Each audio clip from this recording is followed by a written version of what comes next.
بسم اللہ الرحمن الرحیم۔ وقت کو ضائع ہونے سے کیسے بچائے؟ سر وقت کو ضائع ہونے سے بچائے، ورنہ وقت آپ کو ضائع کریں گے۔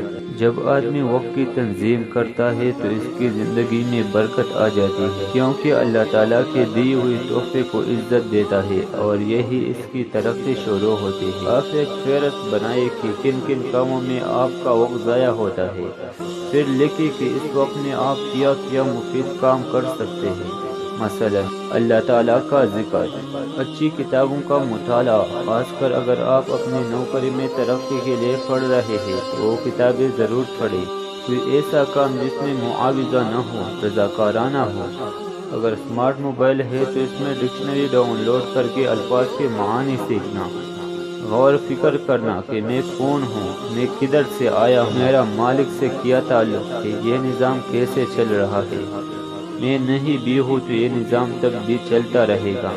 غور فکر عبادت کے برابر ہے۔